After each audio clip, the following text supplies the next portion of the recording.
Now, beauty is in the eye of the beholder, but I think we can all agree that the Mark 7.5 GTI is the prettiest of them all. Welcome to Autobahn. My name is Martin and welcome to this POV review. Today we're taking a look at this, the Golf 7.5 GTI Performance. We are taking it to the Autobahn. We are driving it on this beautiful B road. I'm really going to take my time here and see what's what with this, because I just came out of the GTI edition 50, the latest one, the special edition of the Mark 8.5, and then VW asked me if I wanted to drive this, the 7.5, which I thought was a very cool proposition. So I was able to take it for a week, and now after driving it for a week I can elaborate on whether this is the better car or the 8.5, because I am going to compare it to the regular 8.5, not the edition 50. But I do think that this facelifted version is the prettiest GTI they ever made, with the new headlight design, with the new wheels, with the performance pack that gave you the 340mm discs, and of course the extra 15 horsepower. It is a very pretty car, this, and I think same goes for the 8.5. I think the Mark 8 came to life with the facelift. Same sort of goes with the Mark 7, although I already really liked the Mark 7 when it came out. It was just that the 7.5 was even better. So I think the Mark 8 didn't really get much appreciation when it came out, because it had to succeed this, which is sort of a problem. Now, beautiful, especially in this red, the silver exhaust tips, the silver lining around the GTI badge, the new LED tail lights. It is a very pretty sort of simple design. Really like that. But little disclaimer, we are on quite old tires. They are 22's model year dot code speaking in the front, so it's week 18 of year 2022. That's how you should interpret dot codes, and it's on Pirelli Power G tires. I've never actually heard of that. Sounds like a load of nonsense. They also drive like a load of nonsense. It's actually worse in the rear, P0s. I would advise the classic department of PON, the VW distributor, to replace all the tires, because they make a dreadful noise. And the rear ones actually are week 47 of the year 2017, so they are really hard, really old, really dry, and you really notice that while driving. I even texted Max when I picked this car up saying, okay, I have to leave the car because the tires are so noisy. I'm going to check all the tires, whether they have some weird dot code or something like that. And I said to him, they are like frikandellen, which are a Dutch delight, let's call it that. And he sent me an AI generated picture of what a frikandel tire would look like. Actually looks pretty cool. So thanks again to PON Classics for providing me this car. Let's have a look at the engine. So when the Mark 7 GTI came out, you could have the non-performance version, 220 horsepower, or the performance version, which also gave you a limited slip diff and 230 horsepower. With the facelift, the 230 became the base model, and the performance one got 245. This is the performance one, and 370 Newton meters, which is actually the same as you get with a 8.5 GTI. 8.5 GTI does have 20 horsepower more than this, so 265 instead of this 245. 0 to 100 in this is done in 6.2 seconds, top speed 248 kilometers an hour, and it comes with a strut. Now, we can debate on cost cutting, but the fact that VW decided to leave out the strut in modern Golfs is absolutely ridiculous. I mean, cost price of a strut for VW, €5 would be an exaggeration. It's less than that, I think. And that's the whole thing about the Mark 8. When it came out, people were like, okay, this is a step back in terms of quality. And I totally agree. I totally agree. Really didn't like the initial Mark 8. Because this 7.5 was sort of the best interior they ever made for the Golf. Loads of physical buttons, great feel to them, really nice and heavy click for all these buttons. Same goes for these knobs, and you have the digital display right here, which really works really well. You have the beautiful digital dash, really nice design, which got way worse with the Mark 8, which I just don't get. Why not just have the visual user interface of the 7.5 with a little update? Not sure why they did that.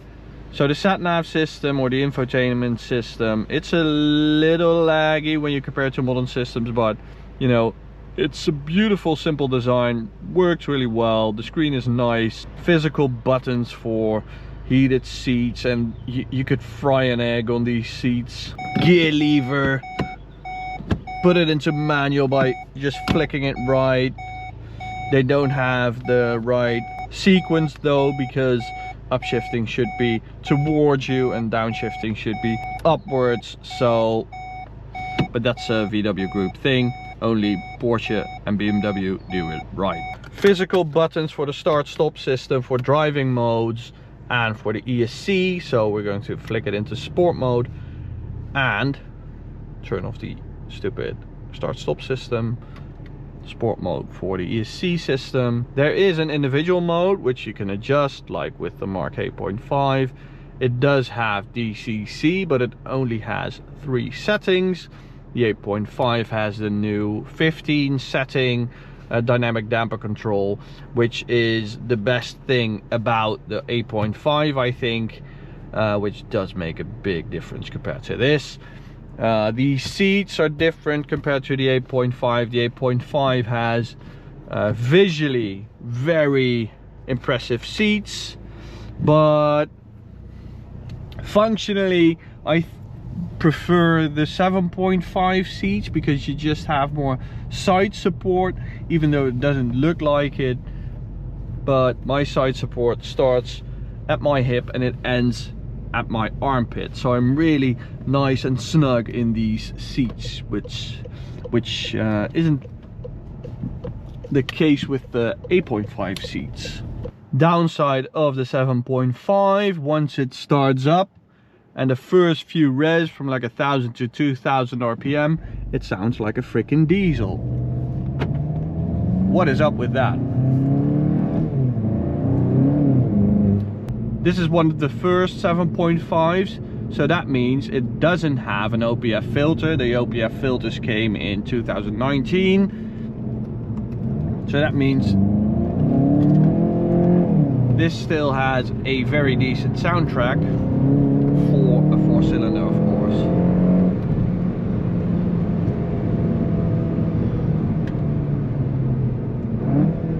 So when I got in this, it is noticeably lighter and smaller than the Mark 8.5.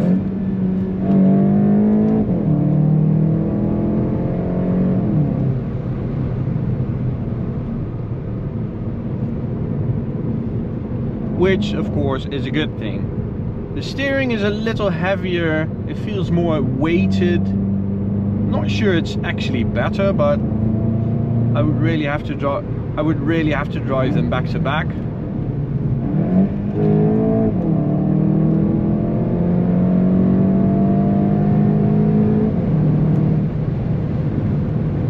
And I noticed that the seating position in the 8.5 is slightly better. So even though the seat is a bit less, the seating position is a little better. So I'm a little too high up in this.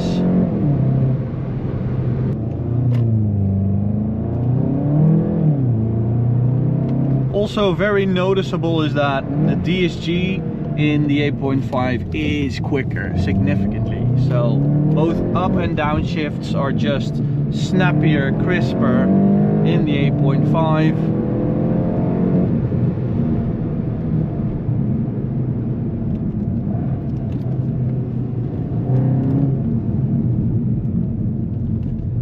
I think the gear ratios are a little more natural in the 8.5. In this, from third to second, I sometimes want a downshift, but the gear ratio just doesn't allow for it. So that's also a major difference.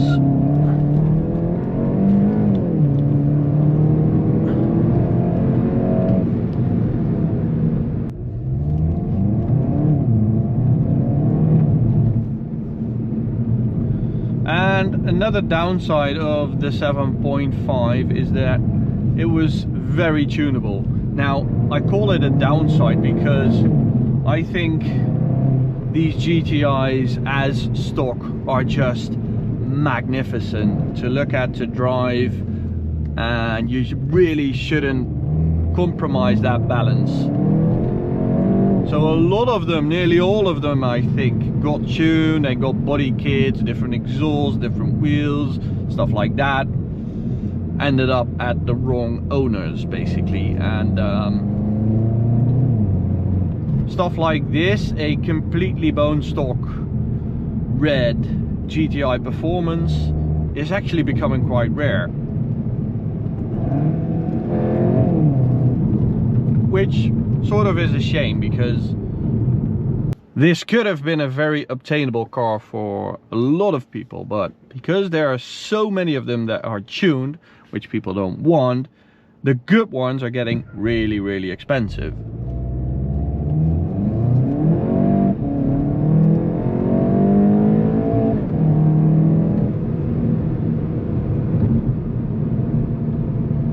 Now, yes, it's a lot louder, as you could just hear, than the 8.5. I'm just not sure it's a good sound. It sounds a bit raw. And the limited slip diff, you can feel it sort of slightly jerking at the steering wheel in certain corners.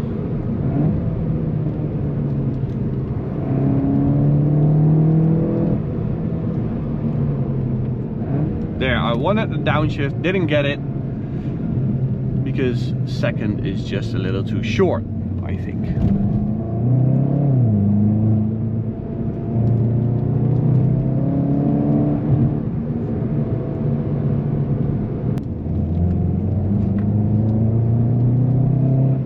But it does have a very playful character, which I really like. Again, that lightness, that always makes a massive difference. The lighter the car is, the more playful it is, the more eager it is to respond to sort of every input.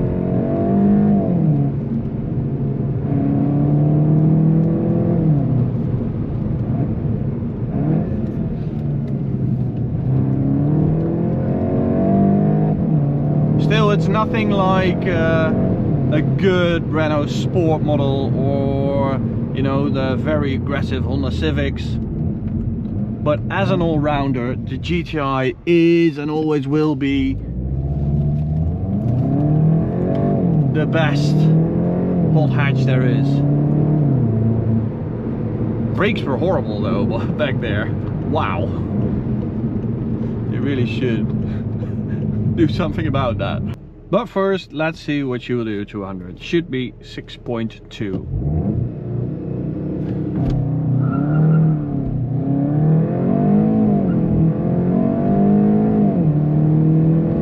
6.24, still doing what it should do after 110,000 kilometers. By the way, if you want one of these Dragys, that's the GPS antenna, 20 Hertz. You connect it to your phone and you can do all kinds of measurements. You can use it as a lap timer, you can use it as basically anything to measure stuff on your car. Use code GOLFGTI for a 10% discount.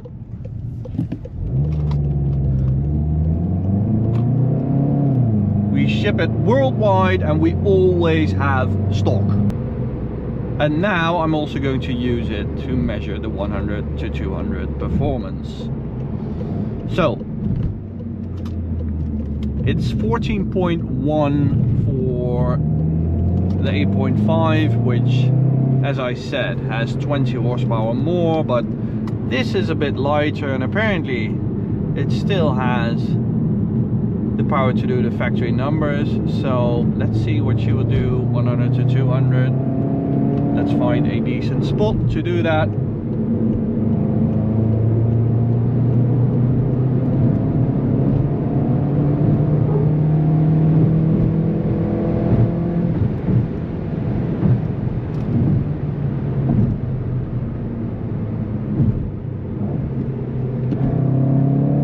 There we go.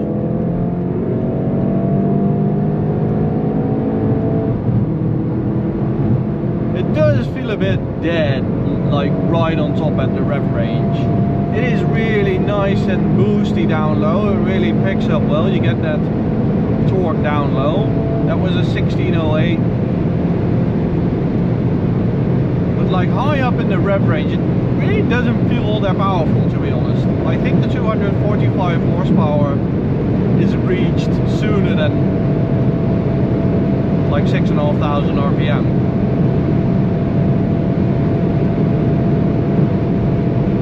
Speed should be 248. We have all the space to do that.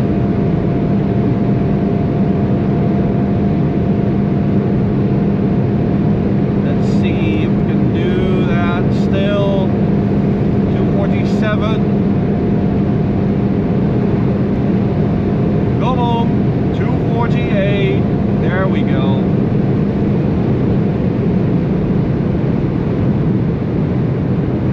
So it's doing the exact factory numbers. The exact factory numbers. That's impressive, guys. And 1608, so sort of 2 seconds slower than the Mark 8.5, you know, which makes sense. 20 more horsepower, better DSG gearbox.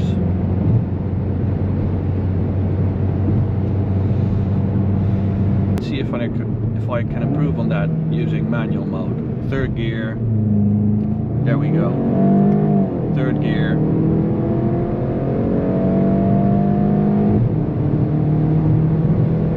DSG always has a better alternative. At least I think so. So shifting at 6,000 RPM. Oh yeah, that did make a difference. 15.36.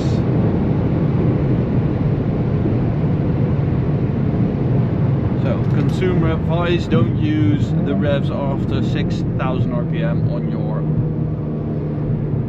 7.5 Golf GTI. One more. Yeah, this feels a lot quicker. You actually feel the difference shifting at 6,000 RPM. All the deadness is gone.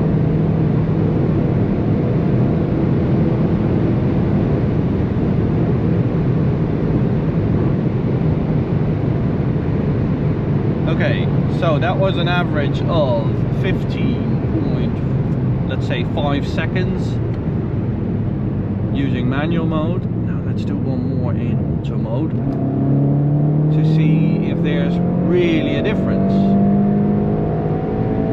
This is so asthmatic, those last like 500 RPM. There's nothing there, there's nothing. Again, 16.1, so it's very consistent. It's a good little engine, this. But again, it's quicker in manual mode.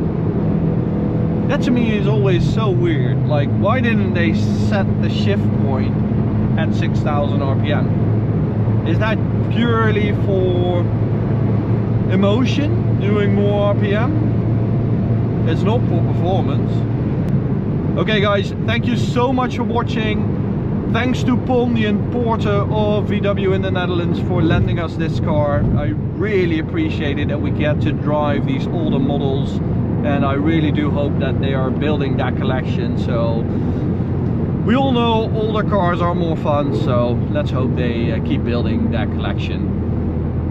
Thank you guys. Don't forget to get a Dragy using code GolfGTI at autobahn.shop, and I'll see you next time.